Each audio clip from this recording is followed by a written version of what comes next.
not only changing the pitch, she's not only changing the note that she's singing, we also have that. Ladies and gentlemen, we're back in the studio with a good cup of coffee for one more vocal analysis.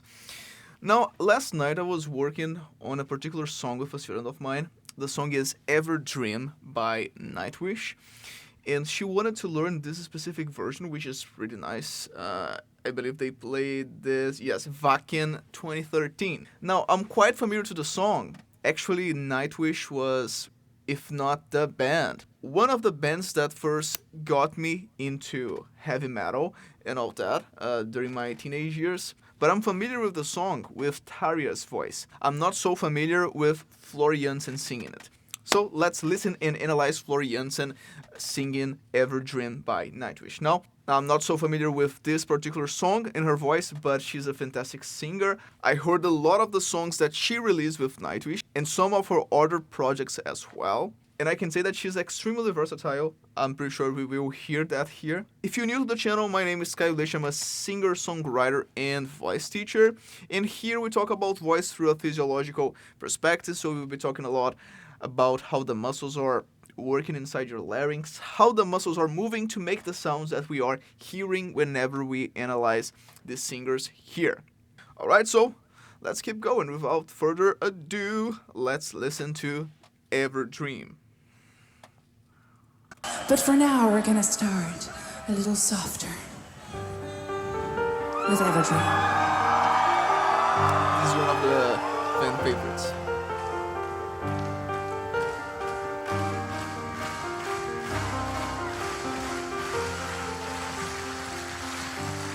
Ever felt away with me? Just once, that all I need. Okay, so here she's singing with her vocal folds passive.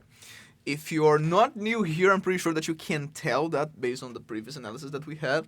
She's singing with vocal folds passive, so we don't have a strong closure at the vocal folds level. And I want to pay attention to the end of the phrases because we also have some breathiness there.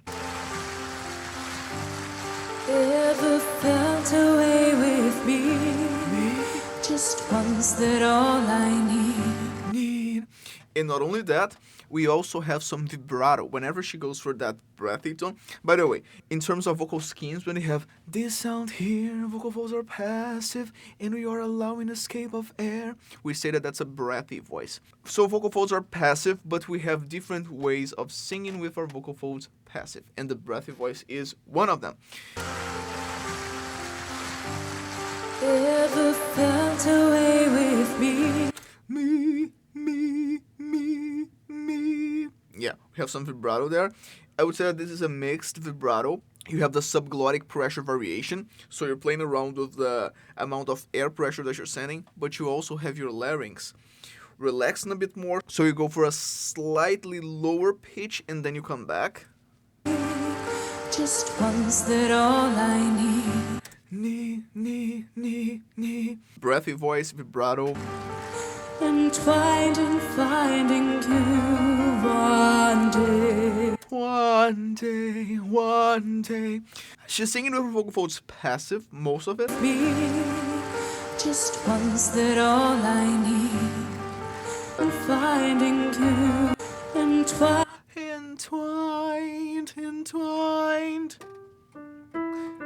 Entwined in finding you. Entwined in finding you. We have the vocal folds still passive, but we don't have that breathiness. Now, I want you to ask yourself the following. Is she singing really, really quiet, as if she didn't want you to hear at all? Like, entwined in finding you. I don't think so, right? She's projecting. Even though her vocal folds are passive, she's projecting her voice forward. We would call that a Gregorian voice. As I was saying, we have different ways of singing with passive vocal folds. Breathy is one of them. The Gregorian voice is another one. Let's keep going. Finding you one day. Ever felt away without me? Me. We have that pattern of breathiness and vibrato at the end of the Away phrases. without me. breathiness. He, vibrato, he. My love, it lies so deep. My love, it lies. My love, it. Love, love, love. This is a creaky voice. Creaky voice is one of the kinds of vocal distortions that we can use when singing, and the creaky voice is a clotic distortion. It's quite similar to the vocal fry or fry sound, which is this. Now, whenever we're speaking and we start relaxing the muscles and let go of all that strength, we can have this here. This is already the creaky voice. This is the kind of distortion that you use in here. Now, the creaky is a kind of vocal distortion that's not so friendly to high subglottic pressures, which means that if you try to make it loud, you will lose the adjustment and your voice will become something else that's not a creaky. The creaky needs to be as quiet as you can make it. It's really quiet. Of course, after the microphone, it sounds practical. It sounds like something that you can use, but if you're trying to compete against the other instruments, you won't be able to achieve the creaky. You need to think, relax, soft. And she's using the creaky here as a fade-out technique. So she starts singing the word, and then at the end of the word, she goes into the creaky. My love, it Love, love, love. lies so deep. Have a dream of me.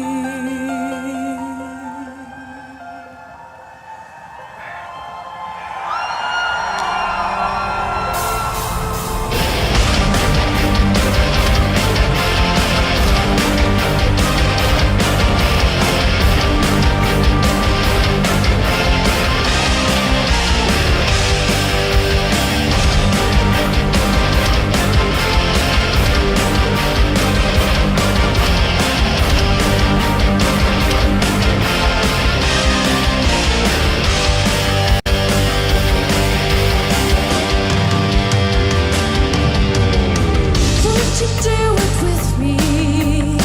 Heal the scars and change the stars. Okay, let's listen to this particular phrase here. Would you do it with me? Heal the scars. So heal the scars, a breathy voice. Heal the scars, breathy. And change the stars. And change the stars! Now pay attention to that power, that firmness. That happens because now she's activating her vocal folds. And change the stars. Does. I hear some intention to apply a vibrato there. Does. But it's so quick. Now, whenever you activate your vocal folds, you fill them with blood and then they become heavier and the closure becomes stronger. Now, imagine this. The air, whenever you're sending air to become voice, if the air is facing a small resistance made by soft and loose and relaxed vocal folds, you have a specific kind of quality. So here I'm hitting my notebook. I have a lot of paper, so it's a bit softer than if I hit the table.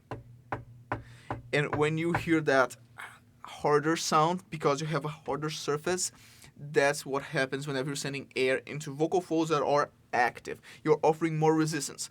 Because of that, the sound will come out stronger and harder as well. That's what we hear here. Would you do it for me? Turn loose the heaven, loose the heaven, loose the heaven, loose the heaven. Heaven! Let's hear that again. Loose the heaven, So I'm hearing a phaser voice. I'm hearing this here. Let him to heaven before, heaven before, heaven before. Phaser is a kind of vocal distortion. And it's quite popular in hard rock. The world turns black and white, pictures in an empty room. And I'm hearing a bit of phaser there. But it's only one word. loose the heaven. Yeah, only when she sings heaven. Heaven before. Yeah. I'll take you away. Now, this is important to say just because whenever you hear me saying something about the phaser in other analysis, phaser, when we say the phaser voice is actually a family of at least 3 different kind of adjustments. So depending on how much crackling or how much sibilance, wheezing the phaser will be different. We have phasers with more crackling, and we have phasers with more sibilance, more hiss. And you hear a lot of that breathiness as well. Someone who would use a lot of this would be Bryan Adams. Look into my eyes. That phaser with a lot of breathiness. Bonnie Tyler. It's a heartache. That's a phaser with more breathiness. So what I'm hearing here, she's using more crackling there, which means that, well, when we talk about vocal distortions, and especially vocal distortions that happen, or specifically vocal distortions that are glottic, hence they happen at the level of the vocal folds. When we sing with those distortions, the vocal folds aren't active nor passive. They are somewhere in the middle. Cast away on a lonely day, blossom for a teary cheek. I saw them that come from your grace.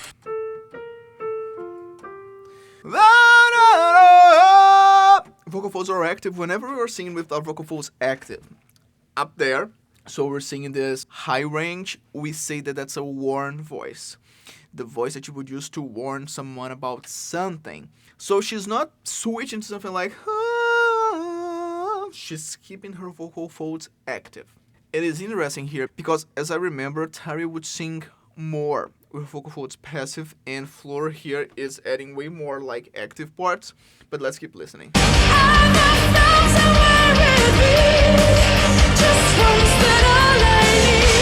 Okay, so here we have active, active, active, and passive with vibrato at the end.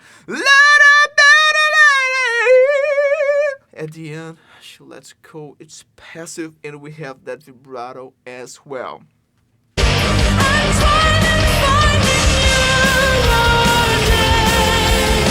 She's playing around also with the filter, so the supraglottic space is opening up at the end of some phrases. Again. Ever found a way without me? So passive and vibrato.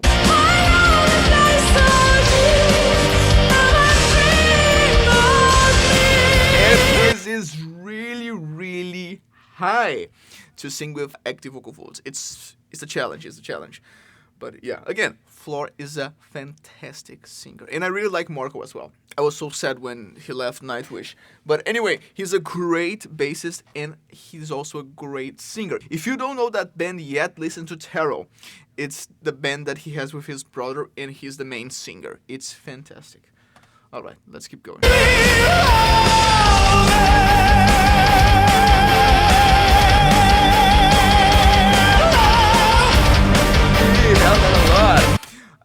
So vocal folds active, and then that laryngeal vibrato. Here it's a great example of laryngeal vibrato. I think he's singing Dream.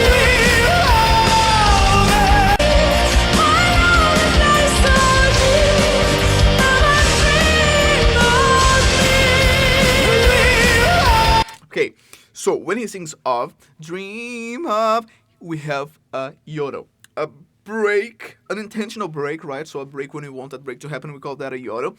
So he does dream of, we have the hop, dream of, and then me, we have a one, and this is a pure warm. Why?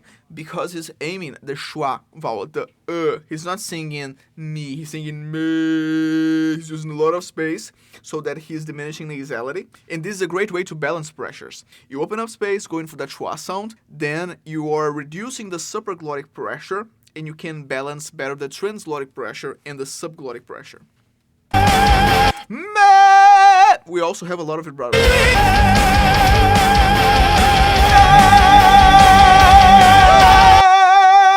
And then a run, right?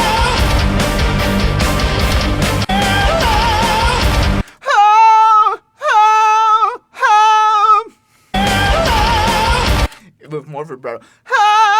Yeah, that's not a run. It's just a note that he adds at the end. Yeah.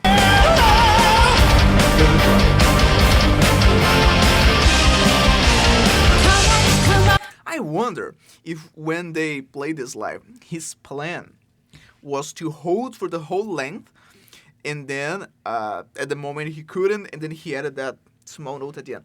Anyway, that was such a long note to be singing with active vocal folds.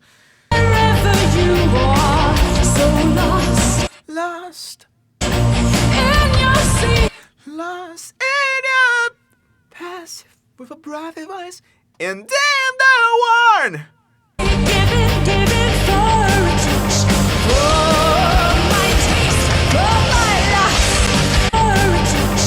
Oh. Okay, I said something about Marko doing that pure warn. By the way, in international phonetics, we call this the schwa vowel. Whenever we go for that we say that we're using a neutral soft palate position. And pay attention to the way that Floor is singing right now. My taste, oh, my lust ever for a touch. Oh.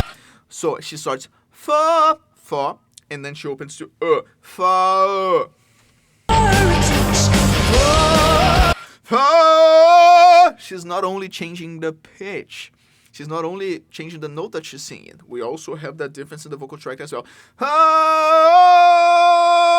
The soft palate is making this circumflex shape here. This dome shape. So the same strategy that Marko just used to balance the pressures. It's also great whenever you're thinking on projection. Because since we are reducing the nasality, we are reducing the supraglottic pressure itself, we can increase a bit of subglottic pressure. That's the thing about singing. We are always balancing pressures. So if we increase the subglottic pressure, we need to decrease the pressure somewhere. If you want to keep your vocal folds active, you need to reduce then the supraglottic pressure. Now, if you open up space here, reducing the supraglottic pressure, you are allowed to add more subglottic pressure. In case you want to project your voice, make something sound bigger. Right, let's go.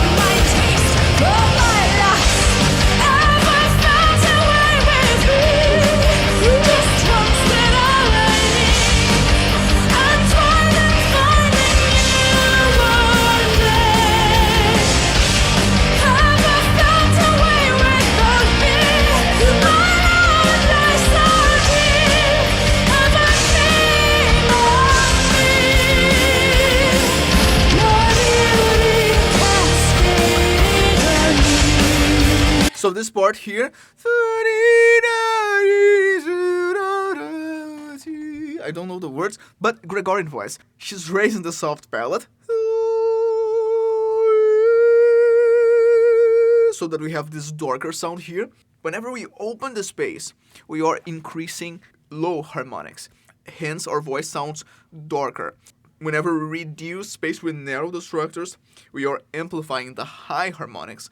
Because of that, our voice sounds brighter.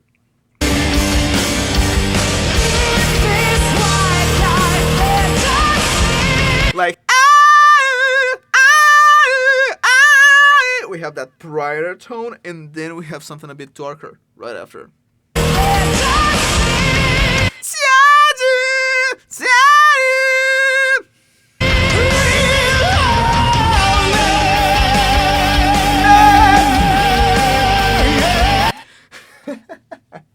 Dream of me. That's fantastic. Oh, I really like this song, and it's pretty nice to analyze the way that Floor is doing that with Marko.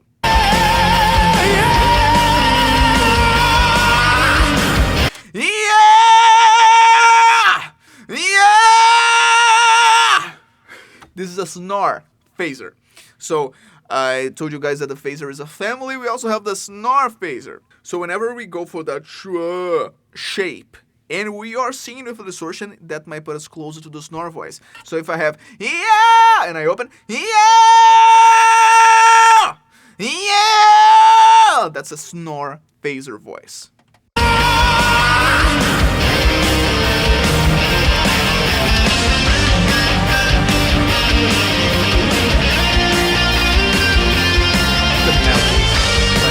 The vocals and the guitar, but the melodies in general, because we also have a lot of keys here. They're so fantastic, so fantastic. I really like Nightwish. Yeah.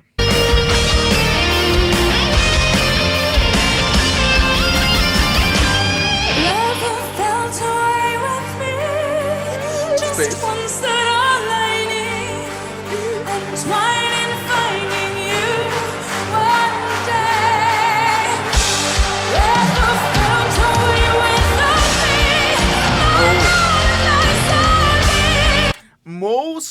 of the times that she sang that line, she was making the end passive. Let it down and all it. And now she did it active.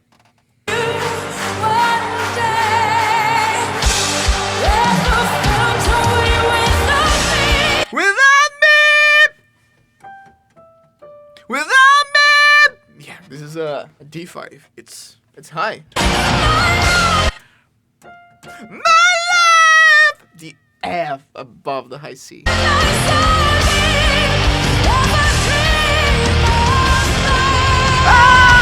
That me going for that sound.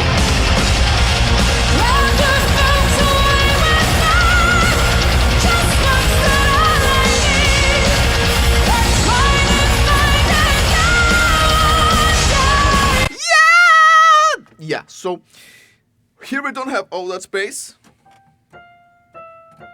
And nor can we, because when you are singing above the high C, here's the thing, even if we try to get that shape after the high C, because of the physiological changes that we have inside the larynx, it won't be possible. We can get closer to it, but a certain level of vocal tract narrowing we will have.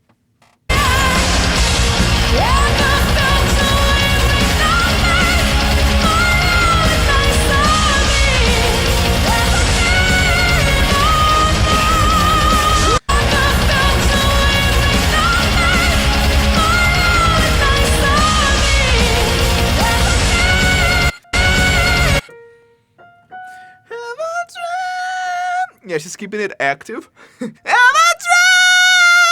It's quite high to be singing active, considering that you're singing the whole show. It's tiring. That's the thing. It's tiring.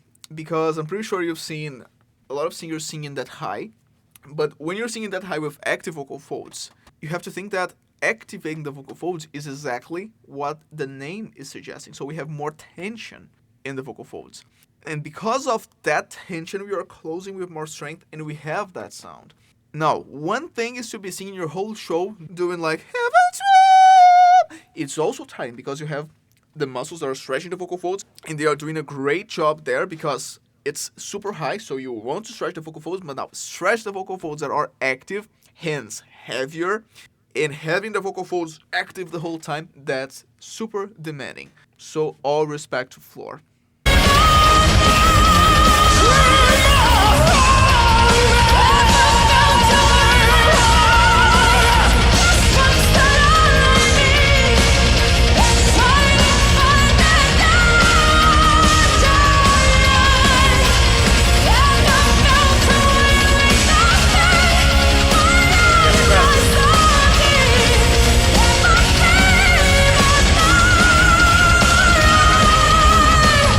Now, if you're a student, pay attention to this. That's why I tell you guys.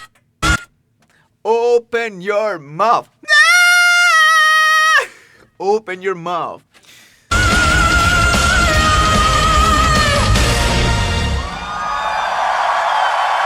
Alright, fantastic. Great, great, great. Now, yeah, let me know in the comments if you would like an analysis of the differences between Floor Jansen and Tarja Turunen. But something that I can tell right away, vocal tract. We've seen some times where Floor was opening the vocal tract to have that darker sound. Tarja does that way more. So some things like that Floor would be smiling to make that sound brighter. Tarja would be opening space to make it darker. So we have that big difference there. When it comes to active and passive, I do feel like Floor sings way more parts with active vocal schemes like the warm voice than Tarja does. And this is nothing wrong with Tarja singing or Floor singing, it's just different. It's a choice. I used to tell my students that what makes a singer unique is the ability to produce with their voices the sounds that only someone with their story could imagine. Which means that these techniques, the warm voice, the phaser, the snort phaser, the Gregorian, the breathy, they do not belong to a specific singer. Any of us can learn them. And that's the reason why I'm here making this analysis. That's the reason I teach singing. We can learn all these sounds. But the way that we will organize them in a song will be unique because we are unique. So imagine this as colors, and then you pick different colors to make a paint. That's what they're doing here. So we have a totally different picture at the end when Tarja sings or when Floor sings. And that's what I want to pay attention to. It's not about doing something right or doing something wrong. It's about expressing yourself through your vocal technique, and that's the reason I want to control these muscles and to be able to achieve all the sounds, because then you can express your uniqueness. And believe me, it's hard to express when you don't have the tools. When you try to sing and then you can imagine a song, but your voice won't respond. It won't obey you. It won't produce what you want your voice to produce. That's the reason why we go through that process of learning these techniques, of practicing each of them, so that when we are to sing, we are like, okay, I want this sound for that part, and I can do it because I've practiced and my voice is responding to me because I've practiced. I know how the muscles work to do that, and that's just what I'm doing. All right? Well, I hope you guys enjoyed this analysis. I certainly did. It's great to be listening and analyzing a band that was so impactful in my development as a musician. So, yeah. Hope you guys enjoyed. If you did, please click the like button so that this video will reach more people. Click the bell button to stay on top of whatever is happening here. I'm always making this analysis or tutorials and all that, so if you click the bell button, you'll stay on top. Then if you receive a notification it's a video that you're not interested in, then you just don't watch. But then it might be something that you are interested in. So you have the option of clicking that notification and watching. Let me know if you have any questions or any suggestions for future videos. If you want to learn a specific thing, if you want me to analyze a specific thing, let me know down here. And remember, if your concepts cannot be seen in the real world, they must change, and not the world.